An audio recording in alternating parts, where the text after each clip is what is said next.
Welcome to the CXR channel, our premier podcast for talent acquisition and talent management. Listen in as the CXR community discusses a wide range of topics focused on attracting, engaging, and retaining the best talent. We're glad you're here. Hello, parishioners. I'm Chris White, president of CXR, and your featured preacher for today's Career Crossroads sermon. And we're going to be focused on a topic that should be near and dear to all of our hearts, referrals. But maybe not the type of referrals that you're necessarily used to. Not employee referrals, not friends and family, but something else. Now, before I get into that with our guest and the head of the choir in this house of candidate care, let's talk about what's ahead for the next quarter of an hour. You have dialed into one of several different segments we do on this podcast. Today, you're listening to what we call an expertise. Now, that means that we've brought in a powerhouse doer, a queen or king of delivery, a passionate practitioner to sort of share a fast-paced opinion or some lesson learned. Now, they'll give us just 10 minutes of their time to chat with me about something they feel strongly you should know.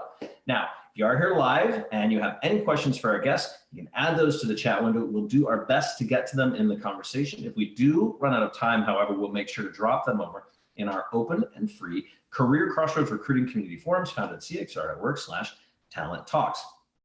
As a reminder, if you're not already subscribed to this series, it's not too late for redemption. You can point your browser over to cxr.org/podcast and you can listen to previous episodes, as well as hit those beautiful subscribe buttons that will dial you in on nearly any platform you use to soak up your daily podcast goodness. Now, let's get this super sermon started. Today, I'm welcoming Kevin Grossman to the podium. And for those that don't know, Kevin is the president of Talent Board. Those are the folks that have been essentially helping hundreds, if not thousands of companies elevate their candidate experiences around the world for years. And some might say that the Candies and the team behind the Talent Board banner are responsible for not just elevating the CX, but also helping to define the standards that are used by countless leaders. Kevin, how are you? I'm good. Hi, Chris. Hi, Jerry. Thanks for having me on. We're excited to have you here. Kevin, I got to ask, the topic is candidate referrals, and you want to tell us that maybe we're not doing it right, or maybe we're missing something. Why would we mess with something that for so many at such a high rate of hire or high rate of candidates? Why would we even mess with something that might not be broken?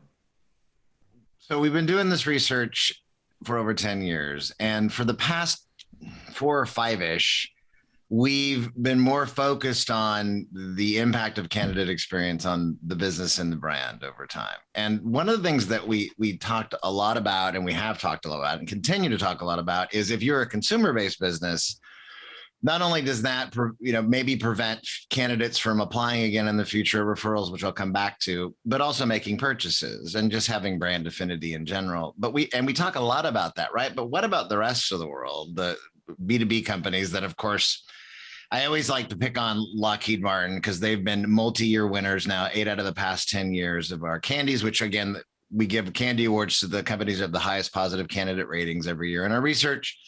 Long story short, if I'm an engineer and I apply for a job at Lockheed Martin and I have a crummy experience, I'm not going to not buy military equipment because I don't get hired, but I am going to go tell my 3 engineering friends over here, and maybe 1 out of those 3 decides, oh, you know what, I'm not going to apply for that job. I thought I wanted to work there. I mean, it's a ripple effect. It's all based on projections and estimates, but we see that happen in the research. So let me tell you, and the reason why we're focused more on it now is because when you look at last year's data, we're still capturing data for this year. We're still in the middle of the program.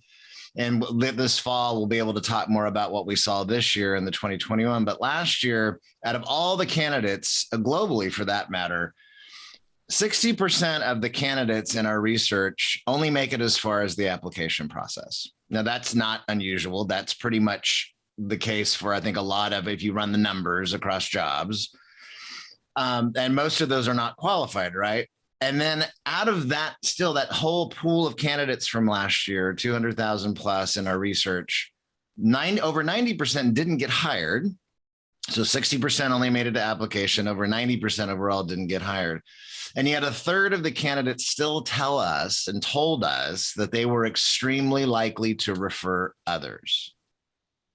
So Extremely likely. I want to make sure I understand. So of all of the people that applied, whether hired or qualified or not, over 30% said they were extremely likely to refer others based on their experience. Refer others to, like, you should go apply for a job there. Got it. In that context.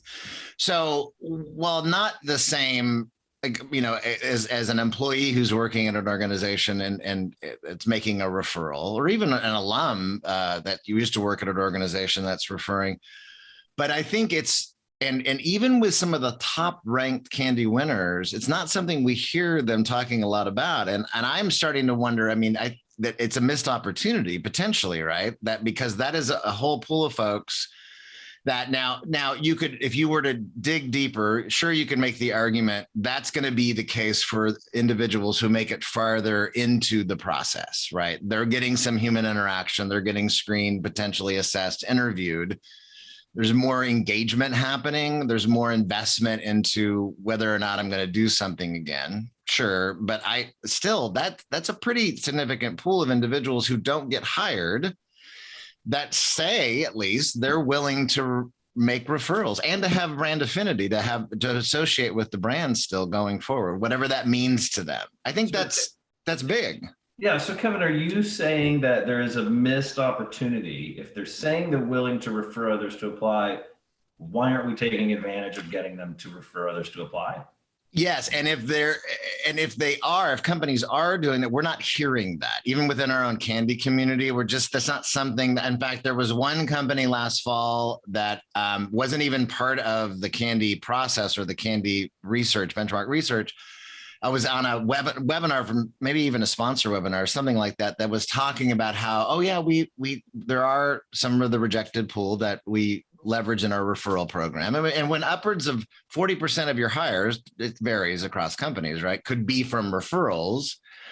That is an untapped potential, I think. And if they are doing it, it's not something that's being talked about a lot, not at least in our candy community, potentially. Yeah, it would be interesting. Like we've seen people do new hire referrals, right? Right. Part of the onboarding process, tell us somebody that kind of thing. Arguably, whether that's a good or whether that's useful or not for candidate flow. Sure. Is the argument. But have you seen anybody sort of this is kind of some new territory for most, I assume, in a concept, because it might be kind of an awkward conversation to have to ask 90% of that base, right? Or even 30% of that base for somebody else. If I'm not hiring you, I'd like you to refer somebody else. Have you heard anybody having those conversations already? Not that I've seen it with any specificity at all, and not recently. However, I'm wondering if that could potentially change, right? Because think about what's going on right now in the crazy world of recruiting and hiring, right? Hiring is ramping up tremendously across industries. I mean, industries that were decimated last year are hiring thousands of people now: hospitality, restaurant, retail. I mean, the list goes on. And incentives are all over the place right now. It's not just about bonuses and money. It's about, get free appetizers if you do an interview at our restaurant. We'll give you a knife set. I mean, I was just reading this article in the New York Times about that. So you start thinking about, is there an opportunity to do something a little bit more formal around maybe even finalists, right? Final stage candidates that aren't going to get hired, but feel like they had a positive experience and their perception of fairness is high enough, which is critical in this equation, and somehow formalize that.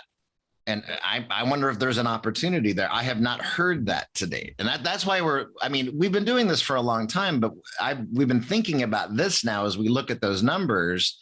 Is there an opportunity to do something with that? I mean, you beat me to the call out that the market is so topsy-turvy right now than what we're normally used to. It might be time for some things that are just a little bit unconventional. Right.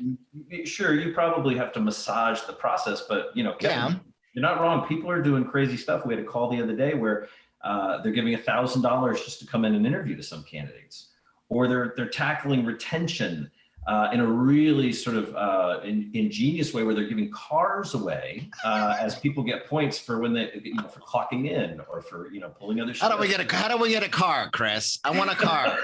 How do I get a car? Showing up to work in our home offices, Kevin. How do we get a car?